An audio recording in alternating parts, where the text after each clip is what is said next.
আমরা অনেক টাকা ইনকাম করি, কোনোভাবে সেভিং করতে পারি না।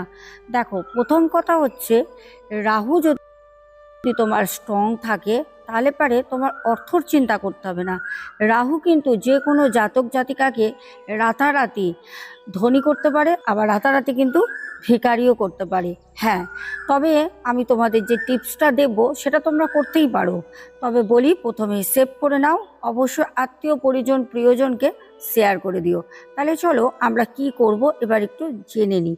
বিস্তারিতভাবে আমি তোমাদেরকে বলবো। তো তোমরা যদি শনিবারে শনিদেবের পুজো করতে পারো তাহলে কিন্তু রাহু তোমাদের স্ট্রং হবে। তাহলে তোমরা শনিদেবের পুজোটা কিভাবে করবে তার কিন্তু নিয়ম অনেকেই জানে না। ভাবে হয়তো যে কোনো সময় যে কোনো ফুল দিয়ে, যে কোনো যটা খুশি ধূপ দিয়ে যে কোনোভাবে পুজো করা যায়। দেখো, ব্রাহ্মণরা একরকম নিয়ম বলে, আবার আমরা নিজেরা একরকম নিয়ম করি, আবার বড়দের মুখেও আমরা একরকম নিয়ম শুনি। তাহলে আমি তোমাদের যে নিয়মটা বলছি সেরকমভাবে তোমরা যদি করতে পারো, শনিদেবও কিন্তু তোমাদের রুষ্ট হবে না, সন্তুষ্ট হবে, সাথে কিন্তু তোমাদের রাহুও স্ট্রং হবে। তাহলে আমরা কি করব?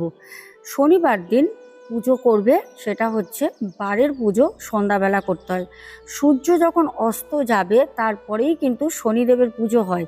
সূর্য থাকা বা দিনের আলো থাকতে কিন্তু শনি পুজো করলে শনিদেবের পুজো কিন্তু সেটা পুজো না, প্রথম। দ্বিতীয়ত হচ্ছে, শনিবারে যদি লোহা কিনবে না, কিন্তু লোহা দান করতে পারো।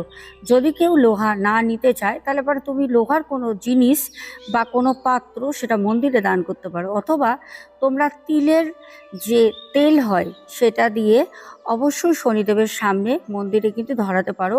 আর শনিদেবের সংখ্যা হচ্ছে ৮, মাথায় রাখবে, ৮ সংখ্যা হচ্ছে শনিদেবের। তো তোমরা এই ৮ সংখ্যার ৮টা কিন্তু ধূপ, ৮টা মোমবাতি, ৮টা কিন্তু ছোট প্রেক যদি তোমরা প্রদীপের মধ্যে দিয়ে জ্বালাতে পারো, তাহলেও কিন্তু তোমাদের প্রচণ্ড পরিমাণে শনির যে দশা কাটবে, শনিদেব সন্তুষ্ট হবে, সাথে কিন্তু রাহুটা প্রচুর পরিমাণে মজবুত হবে।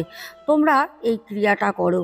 আর যদি পারো শনিবার দিন অবশ্যই তোমরা কিন্তু একটু চামেলির তেল দিয়ে যদি স্নান করতে পারো, তাহলে কিন্তু তোমাদের শারীরিক দিক থেকে কোনো প্রবলেম থাকবে না। শনি যদি তোমাদের সন্তুষ্ট থাকে তাহলে রাহুও তোমাদের মজবুত হবে। রাহু মজবুত হলে আর তো কোনো কথাই নেই, অর্থ কোন দিক থেকে আসবে, অর্থর ফোর্স খুলে যাবে তোমরা নিজেরাই, তখন নিজের কাজটা দেখতে পারবে। জয় বড় মায়ের জয়। সবাই ভালো থেকো, চ্যানেলটাকে সাবস্ক্রাইব করে রেখো।